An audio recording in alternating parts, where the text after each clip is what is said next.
And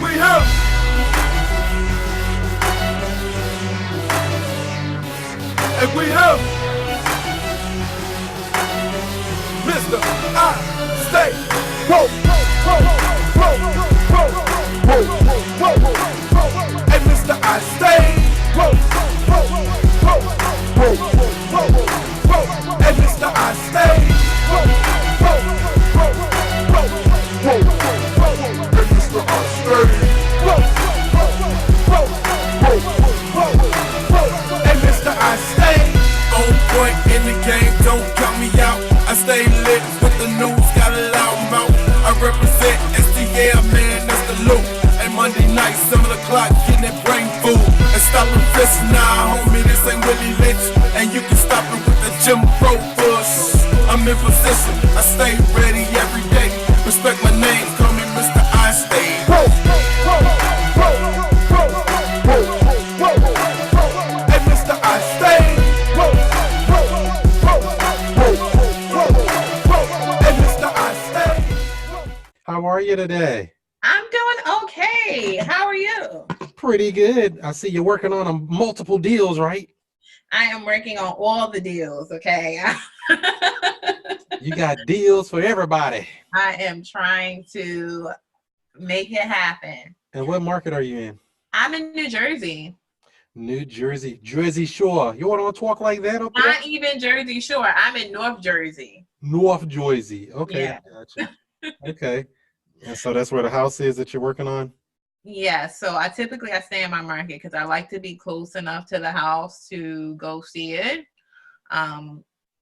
It works better when I'm trying to sell it or wholesale it, at least. So how long have you been doing wholesaling? Just a few months. Oh, okay. You did some deals already? Yes, so I am on deal number 5. Dang, Right. you busting heads out here already. Yes, You did like me. I did 17 deals in my first year. that is awesome. Yes, I'm not playing any games. I don't believe in, I feel like if I'm going to dedicate my time to something, then it has to be literally worth it, and energy and money and all of that. So Yeah, so what's going on with this house you're working on here?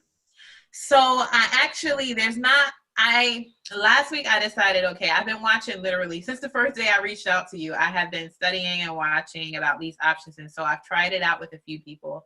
I currently have one active that went really well.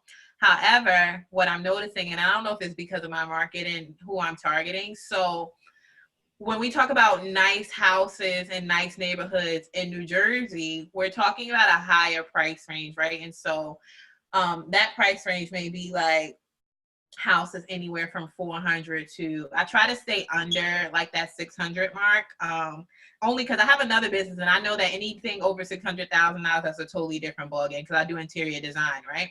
So I try to stay between the 400 and 600 mark, which is still not like middle America house price range. That is still out of reach for most people. So what I'm finding is a lot of people, I guess, just because it's creative, it's a little like out of the box, are like, hell no, what you mean you want to lease my house? Give me my money. And this is Jersey too. So they're like, nah, what are you talking about? Give me my money. And so, and I noticed that the other guy that I've been working with, and honestly, he's a really good seller. Like, he's a councilman. He can literally like sell a damn snake or rattle. A snake or rattle? That's crazy. Yes. You're gonna sell the snake his rattle back. Yes. But we're having trouble really trying to figure out what's the best way to, or what's the go-to. Like, we really need like a script and like basically like this is what we say that we know works. So I've tried basically saying, you know, a lease option is like a post-dated purchase contract where we're leasing a house from you, and we basically have our mortgage broker, we have a transition process where our mortgage broker pre-qualifies the buyers, et cetera, right? Yep. It sounds like you're selling. Yes. That's the thing. You don't need to sell it. It's just asking that basic question. Would you consider taking a monthly payment until we pay you off in full? I asked that first. And then what do they say? Most people say no. If they say no, so since you won't do that, are you telling me the only way you'll sell the house is all cash? Is that what you're saying? It's a follow-up question. Anytime they say no, I always reiterate to make sure you said, is that the only way you're going to sell me your house is all cash? Is that what you're saying? Or something like that. And then they just make sure that they know they want all cash. They're not hearing nothing else.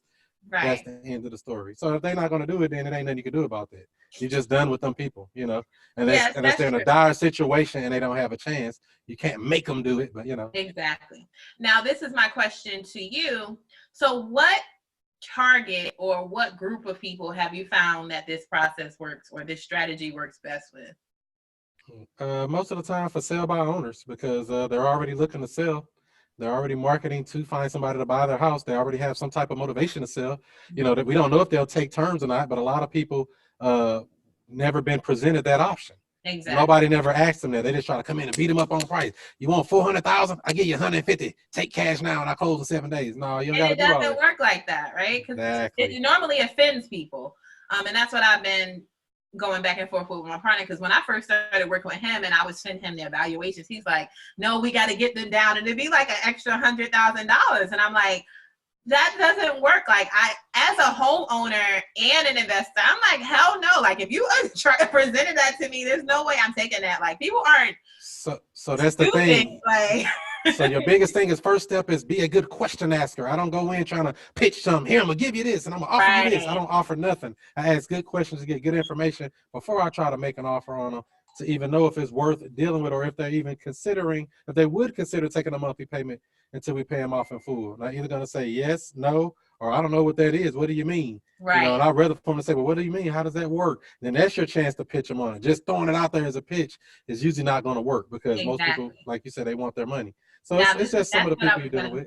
Yes, that's what I was going to ask you. So everyone always asks. I ask that of everybody. Do you do lease options or lease purchase? It's the same thing, but I wouldn't even say options. It's all about the wording. I always say lease purchase, but I wouldn't even say that to them. What I say to a seller, I don't know if you watch my other videos where I go actually on the phone and I ask them, so would you consider taking a monthly payment until we pay you off in full? Well, how would that work? I don't know. Well, you know, it depends. You know, every case is different, but the way this has to work, before I even get into any of that, you got to have the facts. You got to know how much they owe on a house, how much their monthly payment, how you know, how long they need on the time. You got to have all the facts before we can ever try to pitch any type of terms deal.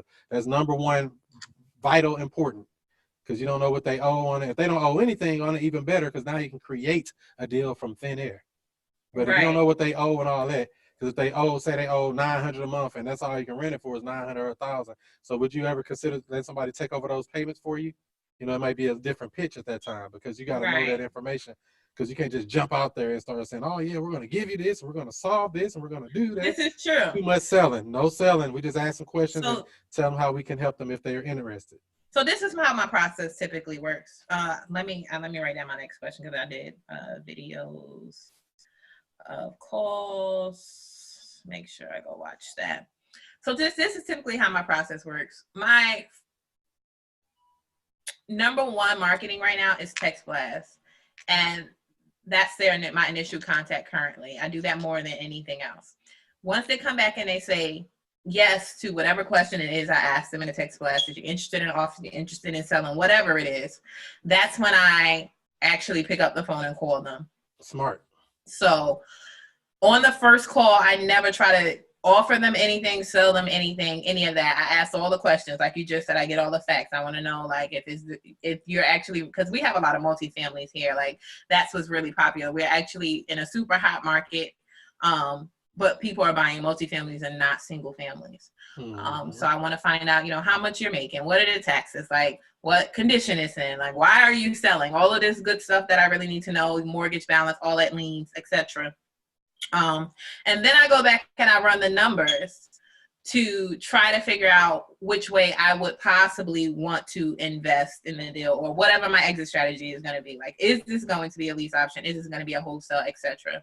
Then I go back and talk to them candidly. Like, if I feel like what they told me their asking price is completely off than what my cash offer is going to be, I'm super upfront about that. Like, I'll say, you know, I don't even think that I would be able to purchase this property with cash, but would you be open to considering taking payments or whatever for a short period of time? So I would ask them that in the initial call. Like, when you gathering all that other information, I asked that on the first call. Send my questionnaire. So Yeah. in my podio, so that's the very last question I asked them before I get off the phone. However, I have had someone say no to that initially, and then they ended up taking the lease option. Yeah, So, because that's why I say you have to ask it twice. So once they say, no, I don't want to do that. So you're telling me the only way you'll sell it is all cash? right. You have to ask that follow-up question to make sure. And you might even have to ask it again a third time because they may not understand. Some people don't know what that is. They just know that, oh, I don't know. I never heard of that. What are you talking about? All I know is put it on the MLS and pray. You know? And so you have, then that's your time to pitch them on it. So, well, there is another way we could buy your house and get you the purchase price you're actually asking for. Because you can probably get them close to what they want or the same, if you buy it on terms. Right. Depending on their situation and the condition of the house.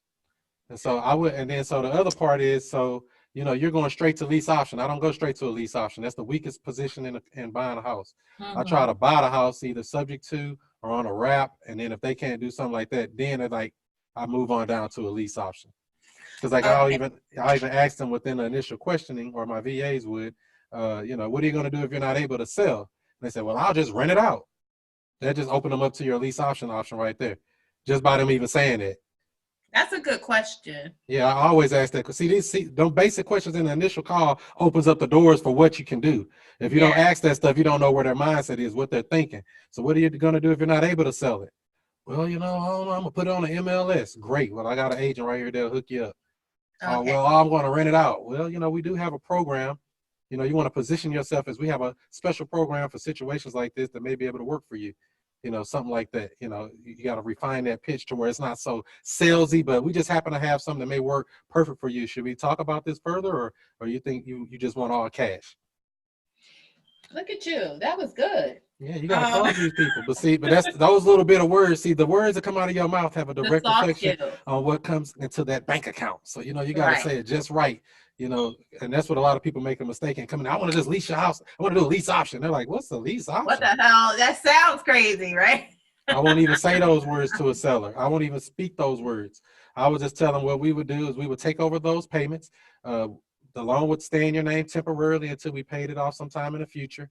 We will make those payments for you. The house will be our responsibility. We will be responsible for all the maintenance and repairs going forward. So you don't have to deal with that. No tenants, no toilets, no termites. Only call you'll get from us is letting you know we're about to cash it out and the loan's coming out of your name. Something like that, That's just great. depending on their situation. So that's why you have to identify all those pain points initially, because then you can know how you can pitch that later. If you don't know what all the pain is and how you can actually solve it, just tell them I'll do a lease option, kind of put you out there on a weak point anyway. Plus, like I said, I don't want to do a lease option. I want to buy the house. We actually want to buy it. The only thing is the name will stay in your name. The loan will stay in your name temporarily until sometime in the future. And it's in our best interest to get it cashed out. The selling point is they want out, right? Yeah, you don't have to take care of this house anymore. We'll take care of all the maintenance and repairs for the property going forward. You won't get any calls for anything. We'll make those payments on your behalf. You don't have to deal with this house anymore. You can be out of here and go on with your life. And then the next question they're going to ask, well, how long does it take? Well, it's in our best interest to go ahead and get this cashed out sooner rather than later, because that's basically where we're going to make our money at. Right. And they can understand that, oh, yeah, that makes sense. If they start asking that stuff. But some people don't even ask. Some people just so dire straits. You come across some people that are so motivated, they don't care. So I don't offer that information unless they ask. Right. That's great stuff. The first time I heard wraparound was literally, I want to say Monday, when I was watching a short sale video. So is wraparound only for short sales, or is that for regular properties too that aren't, in the red, not in the red, but that aren't pre-foreclosure? Yeah, so a short sale is just saying that you agree to get the loan, buy the house, meaning actually buy it for cash. There is no wraparound when it comes to a short sale. You're buying it for that lower price that the bank agreed they would take, lesser than the payoff that's owed. That's a short sale. That's separate. That has nothing to do with a wrap. A wrap just wraps around the current loan that's in place or the current lien that's there, the current mortgage. You're just going to create another note identical to the underlying lien, and you're just going to make the payments. Actually, about to close one of them myself. What? I heard wraparound. He wasn't short selling. He was wholesaling pre-foreclosure. So he would work out a deal where the end buyer was going to reinstate the loan, and that's where the wraparound came in. Yeah, they're gonna reinstate it, bring those loans current, pay all those attorney's fees, whatever, all that stuff that's dealing with that house, bring it all current and start taking over those payments going forward. Now that would be a wraparound.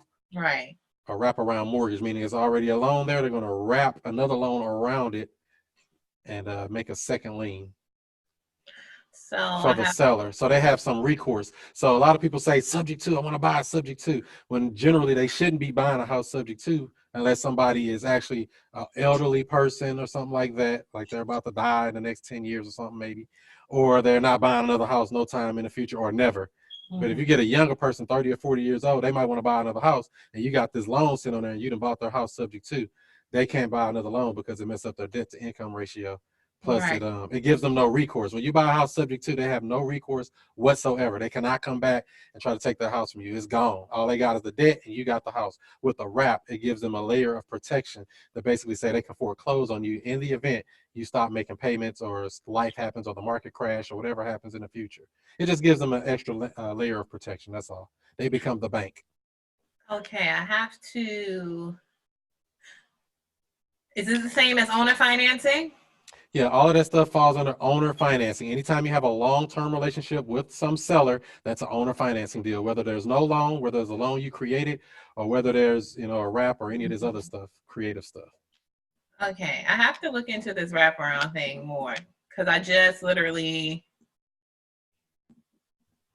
heard this terminology, so I need to do some research on that. Sometimes they call them multi-mortgage because you're basically creating a second note. That's all it is. It's no deeper than that. Don't make it rocket science. It's just a note. Another note's going to be created identical to the underlying lien that's there. If they're doing 4.3% on their interest, you're going to do 4.3% interest. It's going to be identical.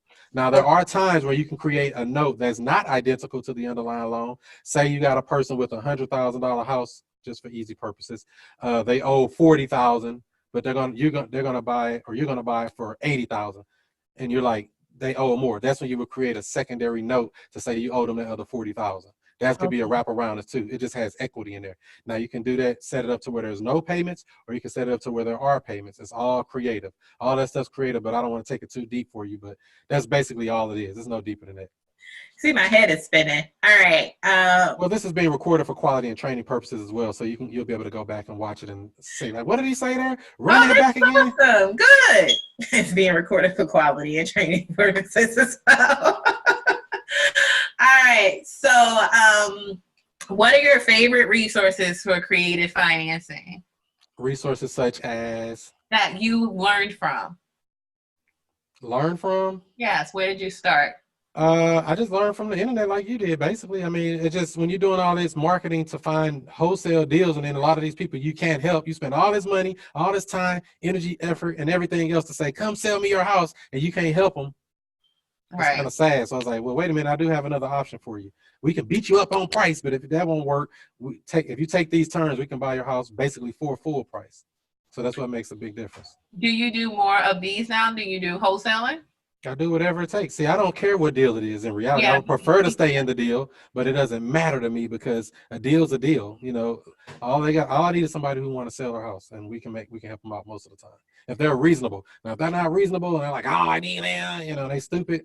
Don't waste your time. Delusional. Just move on down the street. Don't waste your time on them. Move on to somebody who needs your help. There are people out here in North Philly or North Jersey that need your help. That's your Jersey accent? Joyzy.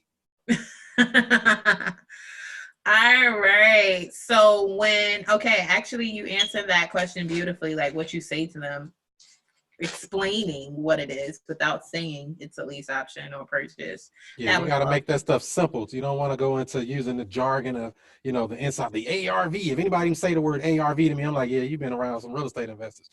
Certain things, lease option, lease purchase. If I'm selling it, it's a lease purchase because I want to make it sound good to the person that's going to be moving in it. So the words all make a difference.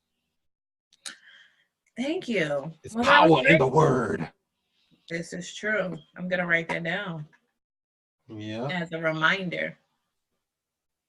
Any more questions you got for me before I get out here and do some more woke stuff? I think I am good, and I appreciate your timing. And honestly, it was so helpful and useful.